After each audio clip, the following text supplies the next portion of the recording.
건강 365 아나운서 최인경입니다. 뇌졸중에 대한 부담은 갑자기 쓰러질까봐, 또 마비로 몸을 움직일 수 없고 언어 장애가 오면 어쩌나, 혹시 치매로 이어지는 건 아닐까. 나이 들수록 뇌졸중에 대한 두려움이 커지는 이유이기도 합니다. 다른 질환과 마찬가지로 뇌졸중 역시 조기 발견과 초기 치료, 특히 증상 완화를 위한 초기 재활 치료가 중요하다고 하는데요. 뇌졸중의 초기 재활 치료, 잠시 후에 알아봅니다. 그리고 체중과 허리둘레, 건강을 위협하는 뱃살에 대해서도 살펴보겠습니다. 건강 365 강승모의 눈물의 재회 듣고 시작하겠습니다. 뇌졸중은 질환 자체로도 위험하지만 후유증에 있어서도 안심할 수 없는 질환입니다. 뇌졸중을 조기 발견하는 건 물론 재활치료에서도 초기 치료가 중요하다는 지적도 그래서 강조되는 부분일 텐데요. 고려대 구로병원 신경과 김치경 교수와 함께 뇌졸중의 치료와 후유증에 대해서 알아봅니다. 교수님 안녕하세요. 네, 안녕하세요. 뇌졸중에 대한 부담을 느끼는 건 갑자기 쓰러질 수 있다는 위험뿐 아니라 후유증도 두려워서 또 그렇거든요. 어떻습니까? 네, 그렇습니다. 뇌졸중이라는 것이 갑자기 쓰러져서 생명이 위독해지실 수도 있지만요. 이게 이제 시간이 지나면 회복을 못하면서 잘 못 걷는다든지 말을 잘 못하시던지 하는 이제 기능적인 문제가 발생할 수 있습니다. 그래서 이런 후유증을 굉장히 많이 두려워하십니다. 네. 그러니까 마비에 대한 불안감이 자리하는 게 이 뇌졸중인데요. 편마비뿐만이 아니라 안면마비라든지 언어 장애도 올 수 있고 또 인지 기능에도 문제가 될 수 있는 거죠? 네, 그렇습니다. 이 뇌라는 장기는 이게 위치에 따라서 하는 일이 상당히 다양합니다. 그래서 어떤 부분은 팔다리를 움직이는 부분도 있고요. 어떤 부분은 이제 말을 하는 부분, 또 어떤 부분은 뭐 이게 이해를 한다든지 기억을 한다든지 하는 인지 능력과 관련된 부분이 있어서 어떤 부분에 뇌경색이 생기냐, 뭐 뇌출혈이 생기냐 이런 거에 따라서 후유증이 다르게 나오는데요. 네. 제일 중요한 게 이제 마비긴 하지만 그 이외에도 뭐 언어 장애라든지 또 기억력이 떨어진다, 혹은 사람이 바뀌었다 이런 이제 인지 기능의 문제가 발생할 수도 있습니다. 네. 뇌졸중이 왜 이렇게 후유증에 대한 부담이 큰 걸까요? 네, 이게 기본적으로 이제 뇌라는 장기가 가진 이제 특성 때문인데요. 뇌는 이게 회복하기가 굉장히 어렵습니다. 다른 장기와 달라서 한번 형성이 되면 성인이 되고 나면 새롭게 형성되기가 굉장히 어렵기 때문에 한번 피가 잘 안 간다든지 출혈이 생긴다든지 해서 손상이 생기게 되면 다른 장기와 달리 회복이 잘 안 되거든요. 그래서 이런 후유증에 대한 부담이 큽니다. 한번 손상이 되면 회복이 안 되는 거군요. 네, 그렇습니다. 뇌신경 자체가 뭐 완전히 회복이 안 되는 건 아니고 성인이 되더라도 일부 회복이 되는 영역은 있지만 우리가 뇌라는 것이 이미 형성된 것이 자꾸 바뀌게 되면 기억이 없어진다든지 우리가 가지고 있는 기능이 이상해질 수 있기 때문에 뇌 기능은 가능한 유지를 시키려고 하는 특성이 있습니다. 그래서 손상이 왔을 때 회복 정도가 다른 장기에 비해서는 상당히 떨어지는 게 사실입니다. 다행히 초기 치료로 후유증이 없다고 해도 뭐 반대편으로 뇌졸중이 올 수 있다거나 또 재발에 대한 걱정을 안고 산다는 말도 하거든요. 진료실에서도 많이 느끼는 부분이실까요? 그렇습니다. 이게 한번 굉장히 큰 일을 겪으신 거기 때문에 또 오면 어떨까, 또 재발을 한다는 말이 많기 때문에 걱정들을 굉장히 많이 하시고, 실제로 저희가 외래 진료실에서 가장 중점을 가지고 치료를 하는 것이 이제 재발 방지에 대해서는 좋은 치료법이 많기 때문에 저희가 이제 중점을 가지고 치료를 하고 있습니다. 실제 뇌졸중 환자들의 재발률은 어떻습니까? 높은 편인가요? 과거와 같은 경우에는 1년 동안 재발률이 대략 한 10% 정도라고 보고가 됐었는데요.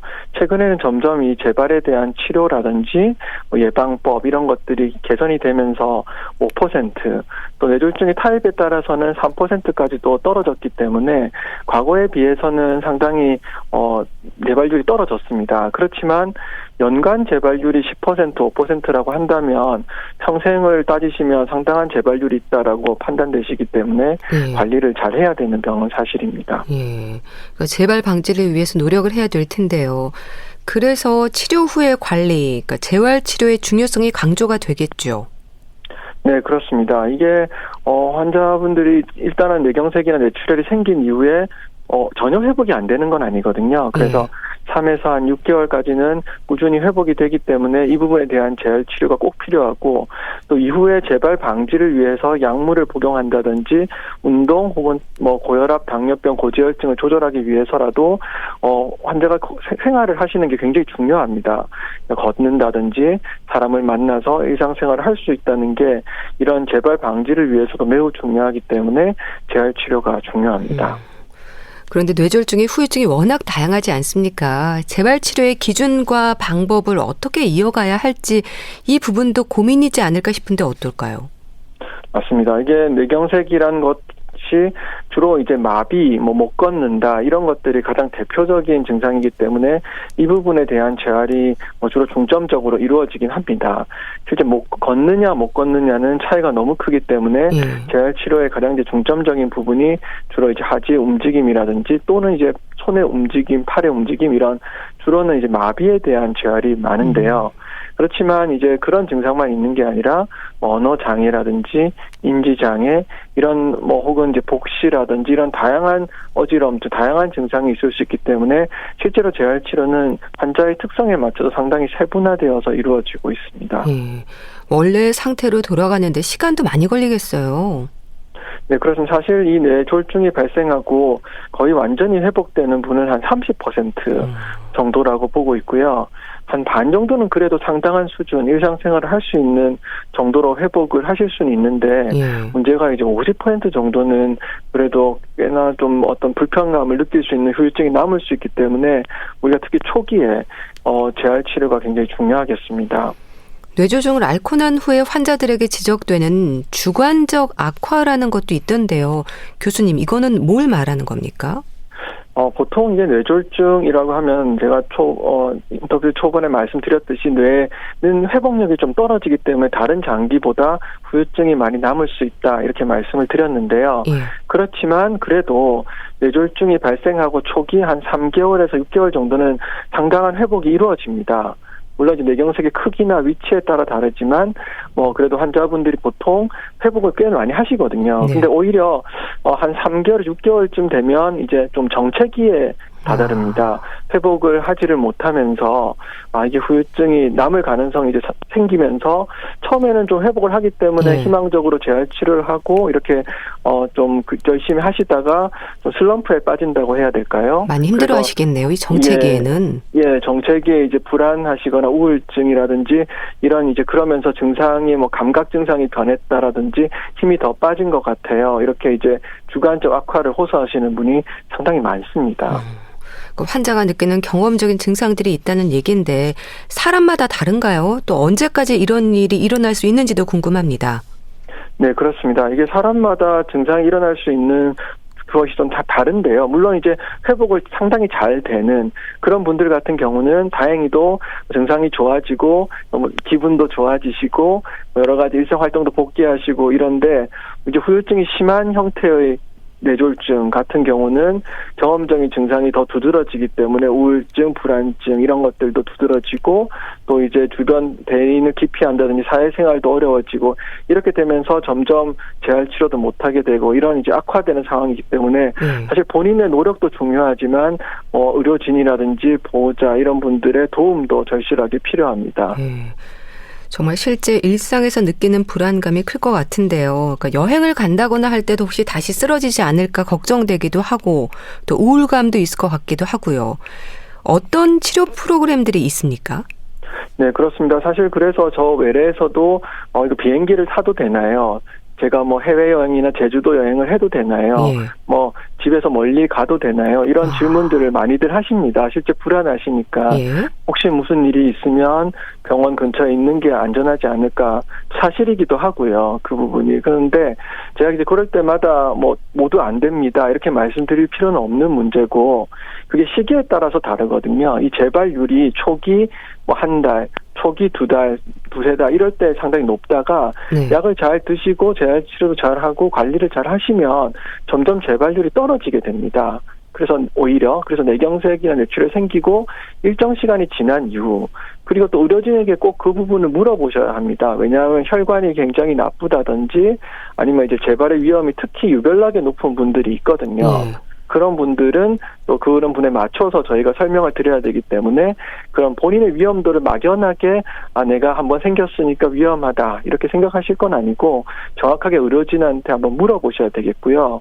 그리고 저희 의료진도 이제 과거와는 달리 이제 뇌졸중 이후에 단순히 기능적인 마비 이외에도 심리적인 부분을 좀 서포트하는 노력들을 많이 하고 있기 때문에 이 부분에 대한 도움을 받으셔야 되겠습니다. 예. 그러니까 그런 여러 가지 부분들을 파악하는 걸로 후유증을 최소한으로 줄이고 또 재발 위험을 방지하는 게 재활 치료의 목표가 되겠네요. 네, 그렇습니다. 자, 그러기 위해서는 또 흔히 말하는 미니 뇌졸중의 증상에도 민감할 필요가 있을 텐데요. 갑자기 쓰러지는 뇌졸중이지만 돌아보면 전조 증상이 있다는 말을 합니다. 정말 그렇습니까? 네, 그렇습니다. 이게 미니 뇌졸중일 때 이게 문제가 있다라는 걸 발견하는 게 사실 굉장히 중요한데요. 이미 발생하고 나면 요즘 치료가 좋은 치료가 점점 개발이 되고 있기 때문에 그래도 한 반 정도는 상당한 수준의 회복을 만들어 드린다고 하는데 네.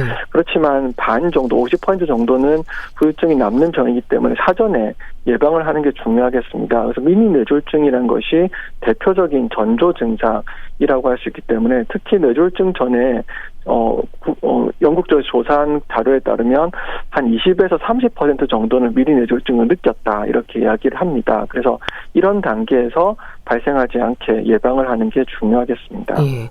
그럼 미니 뇌졸중의 전조 증상 어떤 증상들이 있는지 좀 알려주세요. 네, 그래서 사실 제가 항상 3대 증상이라고 말씀드리는데 얼굴 마비, 팔다리 마비, 언어 장애 이렇게 이제 3대 증상이 가장 중요한 증상입니다. 특히 팔다리 마비와 언어라든지 발음 장애 같은 경우는 잠시 있더라도 저희가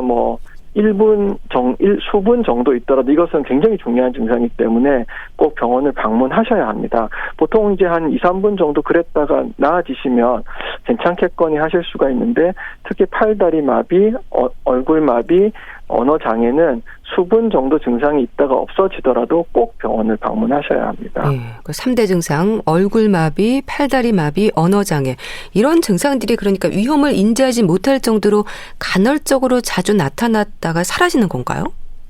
보통 그렇지는 않습니다. 이 혈관이 막히거나 뇌혈관이 터지는 뇌졸중 같은 경우는 증상이 좀 뚜렷하거든요. 사실 이게 애매하게 팔다리 힘이 빠지는지 마는지 이런 정도가 아니라 보통 실제로 글씨를 쓰는데 못 쓰게 된다든지 팔을 들어봤는데 못 든다든지 갑자기 마비가 오는 건가요? 네, 걷는데 한쪽으로 못 걷겠다 휘청거린다 혹은 걷는데 다리가 끌린다.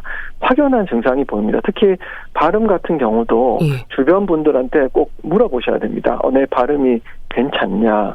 이게 이상한 거 아니냐? 근데 평소 듣던 분들이 발음이 이상해요. 이게 평소랑 다르신데요? 이러면 분명히 이상이 있는 거거든요. 그래서 확연한 차이가 보이기 때문에 물론 이런 부분을 확인을 받으셔야 되겠습니다. 네, 그러니까 잠깐일 수 있지만 본인이나 옆에서 느낄 정도로 확연한 차이가 나는 거군요. 네, 그렇습니다. 그래서 기간보다는 증상 자체가 중요한데 좀 주관적인 증상들보다는 확연하게 객관적인 증상이 나오기 때문에 증상의 강도라는 객관성이 좀 더 중요하긴 한데요. 네. 그래도 본인 스스로 생각할 때 확실히 이상했으면 그냥 병원을 방문하셔서 의료진한테 판단을 맡기시는 것도 좋은 방법입니다. 네. 그럼 그런 증상들이 있을 때 어떤 검사로 뇌졸중의 위험을 확인할 수 있는 겁니까? 네, 크게는 이제 뇌 영상 검사를 하게 되는데요. 이건 이제 상황에 따라서 MRI가 좋은지, MRI가 좋은지 혹은 CT라는 단층 촬영이 좋은지 아니면 초음파 검사가 좋은지 이런 것은 이제 의료진의 판단에 따라서 결정을 받으시면 되겠습니다. 그렇지만 이런 이제 전조 증상, 특히 미니 뇌졸중이 생겼다 그러면 꼭 뇌 영상 검사를 해봐야 합니다. 네, MRI와 MRA는 어떤 차이가 있는 건가요?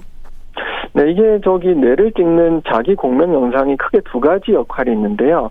뇌 자체를 보는, 뇌 실질을 보는 영상 검사가 있고 또 한 가지는 이제 뇌 혈관을 보는 영상 검사가 있습니다. 그래서 뇌를 보는 영상 검사가 MRI라고 할 수 있겠고요.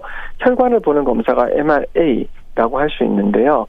우리가 이제 상황에 따라서는 MRI가 더 중요한 경우도 있고 MRA가 더 중요한 경우도 있는데 보통 우리 이제 어떤 증상이 나왔을 때 뇌가 손상이 왔느냐를 보기 위해서는 MRI를 더 중요하게 생각하고요.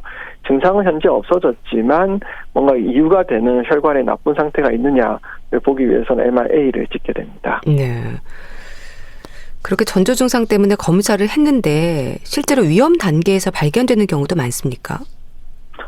사실 전조 증상이 확실하다 이러면 거의 위험 단계에서 발견이 저희는 검사를 하기 전에도 이미 있을 것 있다 이렇게 생각할 정도로 전조 증상이 확실한 특히 한쪽으로 팔다리 마비, 얼굴 마비 혹은 확실히 주변 사람이 얘기한 언어 장애 이런 것들이 나타난다면 그것은 이제 확실한 위험이 있다라고 할 수 있습니다. 그런데 급성기 뇌졸중 환자들의 수면 중 호흡 장애와 관련해서도 연구를 진행을 하셨잖아요. 교수님 어떤 연관을 말하는 걸까요? 네, 그래서 저희가 이제 요즘은 급성기 뇌졸중 환자들 대상으로 뇌졸중 집중 치료실이라 그래서 중환자실까지는 아니지만 중환자실 역할을 하는 그런 집중 치료실에서 뇌졸중 환자를 면밀하게 관찰하고 증상이 나빠지면 이를 치료하는 것이 굉장히 중요하고 전 세계적으로도 중요하고 국내에서도 활발하게 이루어지고 있습니다. 네. 그곳에서 주로 하는 것이 우리가 산소 포화도라든지 심전도 이런 것들을 이제 측정을 하고 있는데요. 환자가 이제 주무실 때 어떤 일이 일어나는 경우가 있는데 그런 경우를 우리가 잘 찾을 수 있을까? 이런 이제 고민을 하면서 수면 중 호흡 장애가 뇌졸중 특히 급성기 환자의 악화라든지 회복에 어떤 영향을 미치는지 연구를 해봤습니다. 네. 그렇게 해서 그럼 수면 중 호흡 장애와 관련한 연구 결과로 기대할 수 있는 부분이 뭘까요? 그래서 저희가 이제 수면 중 호흡 장애에 대해서는 어느 정도의 저희가 산소를 일정 부분 공급을 해드린다든지 네. 아니면 호흡 장애가 있으면 그거에 맞춰서 치료를 해드린다든지 하는 어떤 치료 방법이 있고요. 또 이제 이런 수면 중 호흡 장애에 대해서 지금까지는 굉장히 복잡한 검사를 시행했어야 되는데 간단하게 심전도만 찍어도 우리가 수면 중 호흡 장애를 확인할 수 있는 그런 방법을 요즘 새로운 그런 분석 방법을 개발했기 때문에 네. 추후에는 조금 더 간편한 방법으로 수면 중 호흡 장애를 발견할 수 있겠다 이런 보고를 했습니다. 네. 참 재활 치료의 긍정적인 결과를 위해서는 또 치료에 필요한 골든 타임도 중요하지 않습니까? 골든 타임이 주는 의미도 좀 궁금합니다. 그래서 뇌 신경은 굉장히 취약한 조직입니다. 뇌는 금방이라도 산소라든지 포도당 같은 영양분 공급이 되지 않으면 뇌 신경은 금방 손상이 오기 때문에 우리가 이제 최대한 빨리 혈관이 막혔을 때는 뚫어주고 혈관이 터졌을 때는 막는 이런 치료를 가능한 빨리 하는 게 좋습니다. 뇌 신경은 이제 수분 내에 죽는다라고는 하지만 그래도 우리 뇌 혈관의 이제 복잡성 이런 것들에 의해서 한 2-3시간 정도는 좀 버텨주시는 분들이 많거든요. 네. 그래서 보통 이제 3시간 이내에는 병원을 방문을 해야 우리가 혈관을 뚫어서 회복을 시킬 수 있다라는 이야기를 드리게 됩니다. 그렇지만 이제 더 중요한 것은 골든타임에서 더 빨리 오면 빨리 올수록 그만큼의 기회가 늘어나기 때문에 네. 3시간이 중요하다 하더라도 가능한 빨리 오시는 게 중요하고요. 다른 또 한 가지는 최근에는 이제 6시간, 12시간 혹은 24시간까지도 골든타임 이야기가 나오는데 그 이유는 이제 병원에 도착했을 때 어떤 환자분들 중에 좀 더 잘 버티시는 분들이 있거든요. 네. 그런 분들을 선택을 해서 치료를 하고 있습니다. 네. 그럼 골든타임 안의 치료는 혈전 용해제를 투여하는 건가요? 네, 그렇습니다. 보통 이제 혈관이 막힌 경우는 이제 혈관을 뚫어주는 게 사실 시간이 지난 다음에 혈관을 뚫게 되면 뇌를 살릴 수도 없을 뿐더러 도리어 출혈이 생기기 때문에 뇌가 이제 완전히 죽기 전에 이제 뚫어주는 게 중요한데요. 그래서 2가지 방법이 있습니다. 네. 정맥을 통해서 혈전 용해제를 투여하는 방식이 있고 또 한 가지는 이제 대퇴부라든지 손목 주로 대퇴부인데 혈관에 이제 조영술이라는 어떤 이제 철사라든지 이런 이제 관 같은 걸 혈관으로 넣어서 직접적으로 혈관에 접근해서 혈관을 뚫어주는 혈전 제거술이라는 크게 2가지가 있는데요.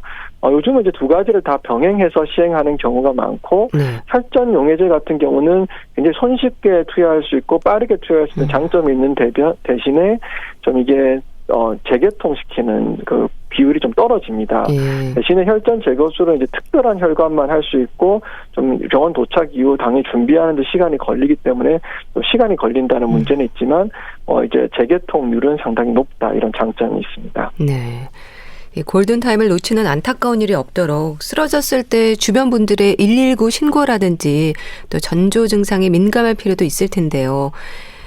예방을 위한 노력도 중요하지 않습니까? 특히 뭐 생활 습관이나 만성 질환과 같은 위험 인자들에도 신경을 써야 할 것 같은데 어떨까요?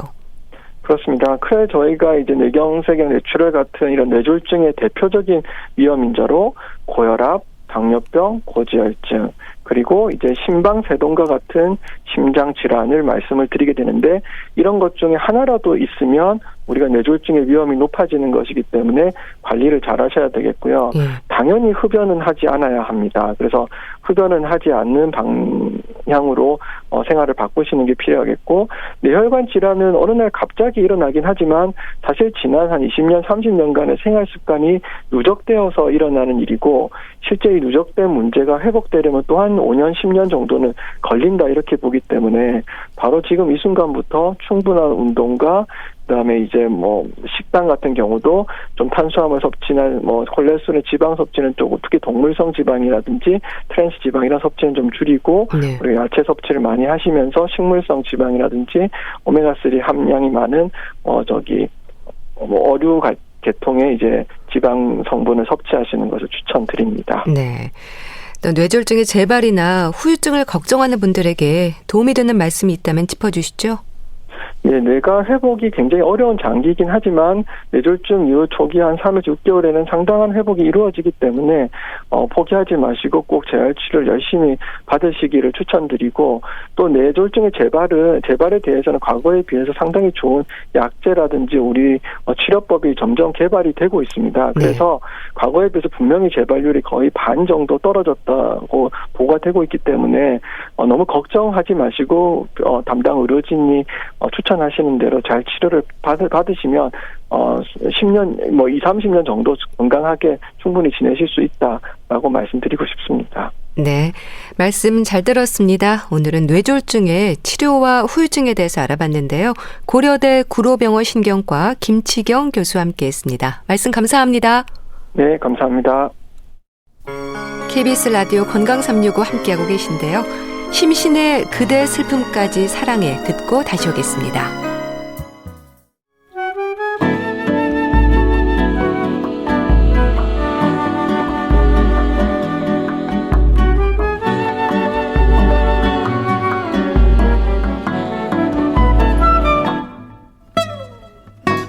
건강한 하루의 시작. KBS 라디오 건강365 최윤경 아나운서의 진행입니다. KBS 라디오 건강365 함께하고 계십니다. 체중과 허리둘레, 특히 나이 들수록 뱃살, 허리둘레에 신경을 써야 한다는 말을 합니다.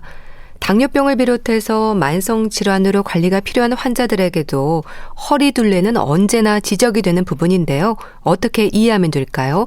분당 재생병원 영양내과 백현욱 교수와 함께합니다. 안녕하세요. 네, 안녕하세요. 네.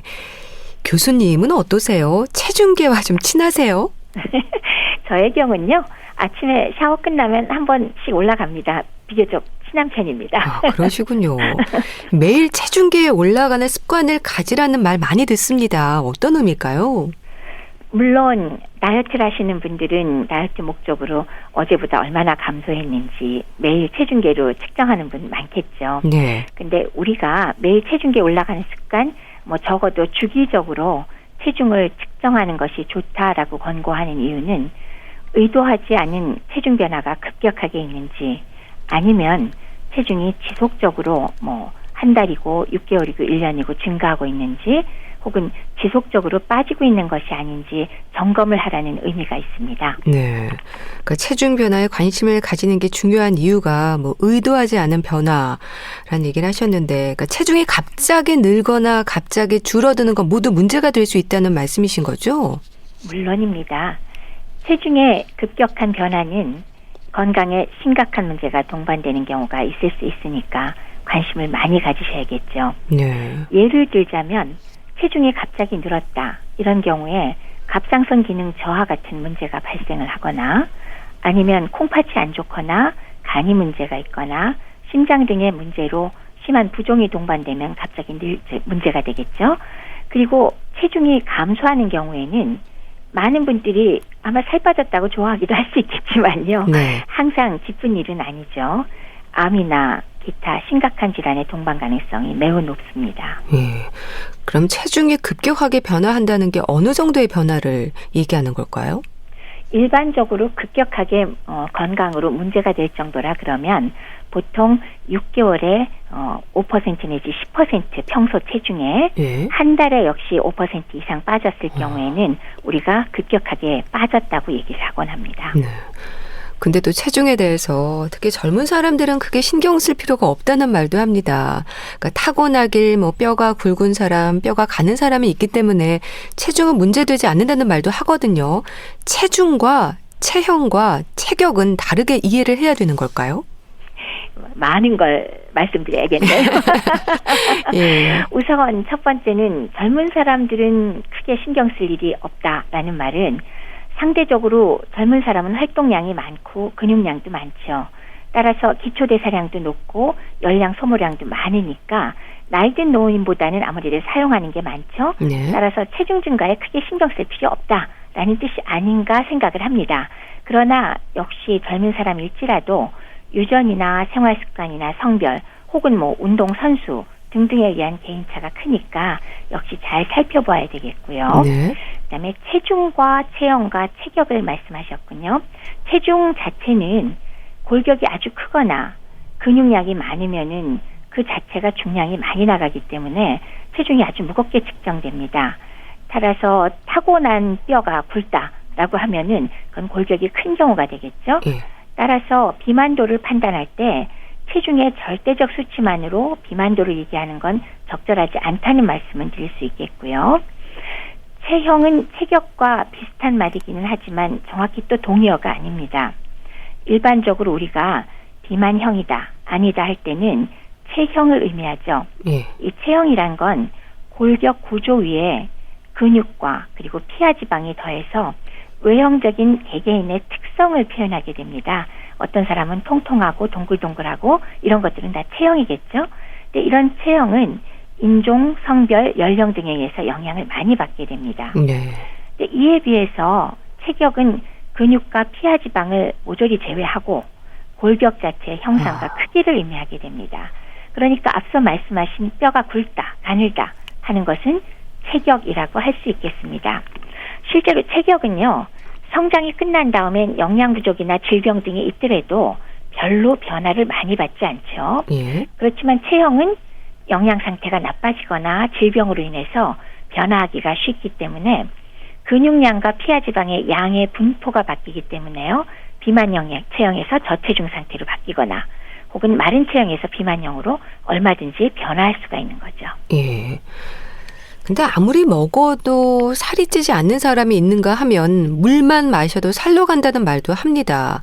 이렇게 같은 연령대에서도 차이가 있는 건 기초 대사량만의 문제는 아닌 것 같은데 어떨까요? 타고난 비만 인자라는 게 있는 걸까요?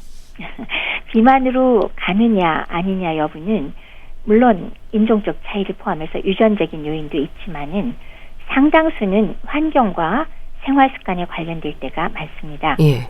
식사량이나 식사 종류 혹은 식사의 규칙성, 식사 환경, 속도, 운동 부족 등 이런 것들이 예가 될 수 있죠. 그렇다면은 사실 물만 갖고는 살찔 수가 없죠.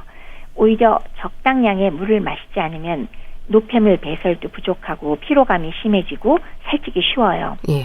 피로감 때문에 운동량도 줄어들고 그래서 기초대사량도 감소할 뿐더러 또 갈증에 허기로 착각하기도 쉬우니까 체중이 늘기가 일반적으로 쉽습니다.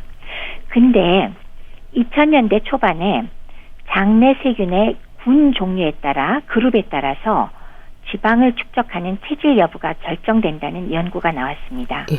즉 비만인은 날씬한 사람보다 소위 유익균에 속하는 균주 중에서도 박테로이데테스 균보다 포미큐테스 균의 비율이 아주 높았다는 겁니다. 결국 유전적 요인과 생활습관 관련 문제가 없더라도 네. 장내 세균에 의해서 비만이 될 수도 있다고 알려진 거죠. 이 경우는 어쩌면 물만 마셔도 살찐다는 말이 아주 그른 것은 아닐 수도 있겠습니다. 예.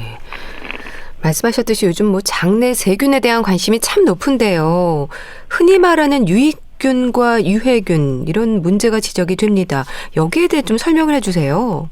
네, 장내 세균 중에서 유익균 그룹은 음식물의 소화를 대장에서 도와주고요. 또 혈중의 콜레스테롤도 떨어뜨리고 독소 생성도 억제하지만은 유해균 그룹들은 독소, 내독소라고 합니다. 네. 독소의 발생을 장내에서 증가시키고 그래서 전신염증을 유발해서 결과적으로 장 면역력을 저하시키게 되는 결과가 발생합니다. 일반적으로 뭐 아주 대충이지만 유익균과 유해균이 대략 8대2 정도면 장 환경이 건강하다고들 이야기합니다. 예. 근데 2000년대 초반 이후에 발표된 비만과 장내 세균총에 관한 논문들에 의하면 대사작용이나 염증 반응 혹은 유전적 병태 생리 기전이 서로 다양하게 관련되면서 각각의 개인이 비만인이 될지 아니면 날씬하게 될지 변화를 유발할 수 있다는 것입니다.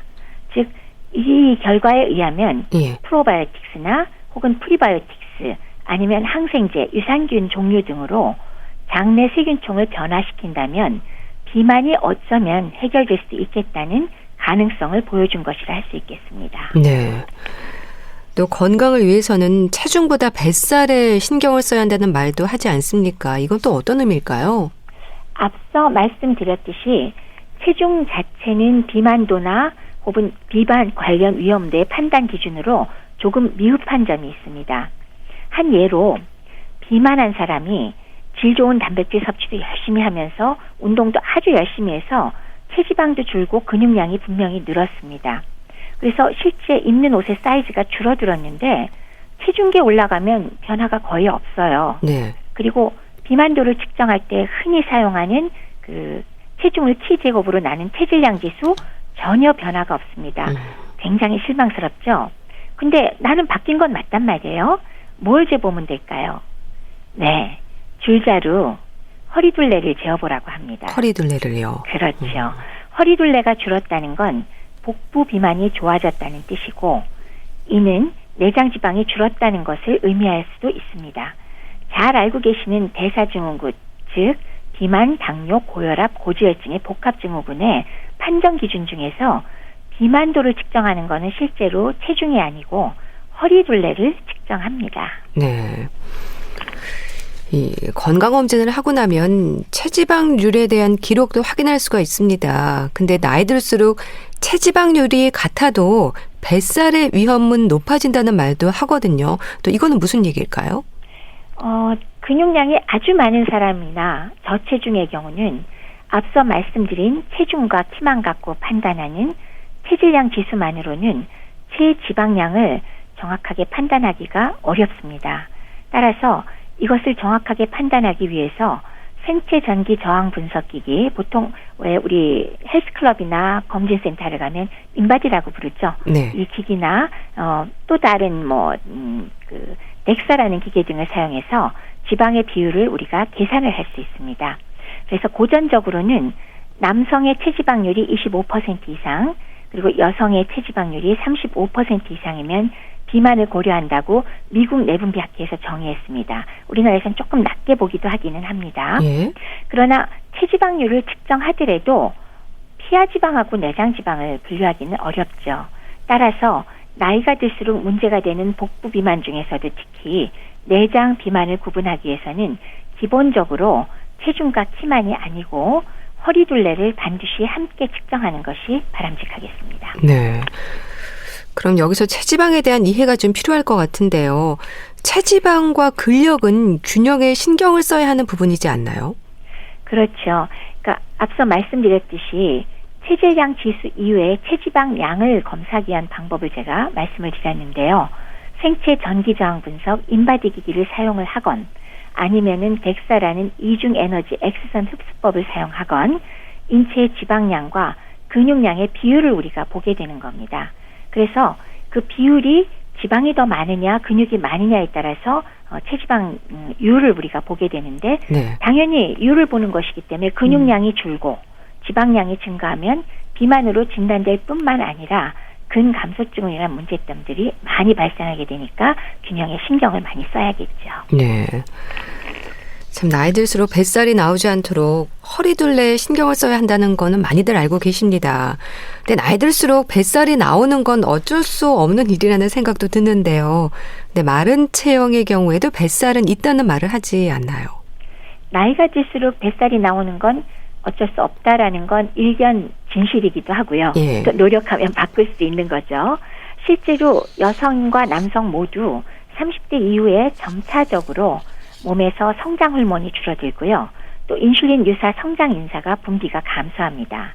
그 결과로 이 두 물질이 지방을 잘 분해하는 물질들인데 몸에서 지방이 분해되질 않고 근육량이 감소되기 쉽습니다. 거기에다 여성은 폐경기가 되면 여성 호르몬이 또 급격히 감소해서 중성지방이 증가하면서 지방이 축적되죠. 예. 특히 배하고 내장 지방에 집중되지 않습니까?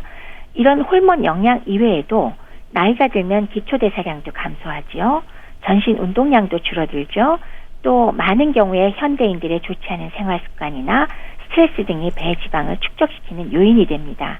따라서 나이 들수록 뱃살 나오는 건 어쩔 수 없는 게 일견 맞기도 하죠. 예. 근데 이런 뱃살, 복부 비만 같은 것들은 일반적으로 얘기하는 체중과 체질량 지수만으로는 판단이 잘 안 된다고 방금 말씀드렸습니다. 네. 체질량 지수가 정상이면 날씬한 거 아닙니까? 그런데도 주로 복부에 내장 지방이 쌓여있는 경우에 비만 관련 질환에 여전히 잘 걸릴 수가 있거든요. 예. 이런 경우를 마른 비만이라고 하고요. 적어도 이런 경우에 허리둘레를 함께 측정하면은 어느 정도는 복부에 그 마른 비만이 있다는 거를 유추할 수가 있고, 더 정확하게 하고자 한다면 복부에 지방을 보는 전사나 단층 촬영을 이용하면 정확하게 측정을 할 수가 있습니다. 그러니까 뱃살, 허리둘레를 살펴보라고 하는 게 흔히 말하는 내장 비만, 겉으로는 드러나지 않은 내장 비만도 문제가 되기 때문인 거죠? 그렇죠. 이런 그 내장 비만, 복부 비만 중에서도 피하 지방령보다도 내장 지방량이 훨씬 더 건강에 문제를 일으킬 가능성이 높죠. 이 피하 지방령의 복부 지방형은 피부 바로 아래에 체지방이 붙어 있는 거라서 네. 전형적인 경우 사실 아랫배만 볼록 나옵니다. 그래서 건강 문제는 상대적으로 적고요. 대개 이 경우는 자세가 안 좋아서 등이나 허리가 굽거나 복부의 근육이 약해져서 나오는 경우가 있어서 바른 자세를 잡고 복부 운동만으로 쉽게 변화가 올 수가 있습니다. 네. 그렇지만 내장 사이사이에 지방이 쌓이는 내장 지방은 혈당 조절과 지방 분해를 담당하는 인슐린 저항성과 그리고 염증을 유발하게 됩니다. 내장 비만은 아랫배보다는 윗배가 나오게 되는데 일반적으로는 피하 지방도 끼고 내장 지방도 끼기 때문에 보통 위아래가 울퉁불퉁 튀어나오게 되죠. 예. 보통 나이살 하는 게 바로 이 내장 지방이지 않습니까? 이 복부 비만이 여성과 남성의 기준이 다릅니까? 복부 비만의 경우 우리가 보통 허리둘레를 얘기할 때 물론 서구하고는 조금 다르게 우리나라 아시아와 우리나라 비만 기준이 조금 다릅니다. 그래서 대한비만학회에서 발표한 한국인의 복부 비만 기준은 허리둘레가 남자는 90cm 이상, 여성은 85cm 이상이 됩니다. 예. 그럼 체지방률과 함께 복부 지방률에 대한 관심은 어떤 방법으로 알 수 있는 건가요? 기본적으로 이 복부 지방까지도 우리가 알 수 있다. 그러니까 측정하는 방법이라고 하면은 우선은 비만을 알기 위해서 기본적으로 체중과 체질량 지수는 물론 측정해야겠죠. 그리고 복부 비만을 진단하기 위해서 허리둘레를 재는 것이 필요하겠고요. 체지방률을 측정하는 방법으로는 크게 세 가지가 있겠습니다. 네. 첫 번째는 생체 전기 저항 분석, 소위 인바디라고 불리우는 것이 하나가 있고요. 비교적 쉽고 어디서나 쉽게 잴 수가 있는 거죠. 두 번째는 고밀도 검사에 사용하는 기기를 이용한 덱사, 이중 에너지 X선 흡수법을 사용할 수 있습니다. 이게 조금 더 정확하다고 얘기를 합니다. 또 정확한 내장 지방과 피하 지방의 분포를 평가하기 위해서 복부 지방 전사나 단층 촬영 검사를 이용하기도 합니다. 네. 흔히 말하는 뱃살 빼기에 있어서도 젊은 사람들과는 다른 방법의 다이어트를 해야 한다고 합니다. 나이 들수록 또 다이어트에 신중해야 하는 것도 사실이죠.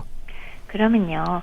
그러니까 비만, 특히 복부 비만은 현대인의 만성질환을 유발하고 사망률을 높입니다만 체중관리 측면에서 노인을 대상으로 젊은 사람과 똑같이 지나치게 엄격하게 소위 이상체중을 목표로 다이어트를 하는 건 바람직하지 않습니다. 실제 노인의 경우는요. 비만도와 사망률과의 관계가 젊은 층과 다소 다르죠. 네. 젊은 층은 이상체중에서 비만도가 그냥 올라가면 올라가는 대로 사망률이 올라가지만 노인은 조금 더 통통한 상황, 과체중 상태가 가장 사망률이 적고 그때부터 비만도가 올라가면 비로소 사망률이 높아집니다. 따라서 노인은 너무 과도한 비만은 물론 좋지 않겠지만은 이상체중으로 여겨지는 날씬한 몸보다는 과체중 범주를 유지하는 통통한 정도가 가장 바람직한 범위가 되겠습니다. 예.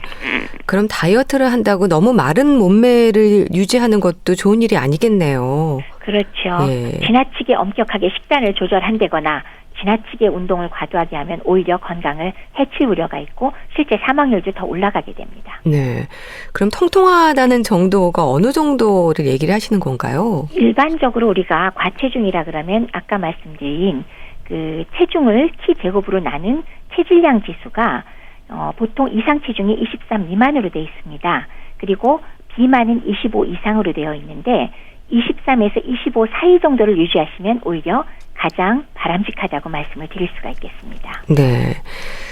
그 노년기의 다이어트, 뱃살 관리에서 지켜야 하는 부분들, 열량이라든지 운동, 영양과 관련해서도 조언이 좀 필요할 것 같은데 짚어주시죠.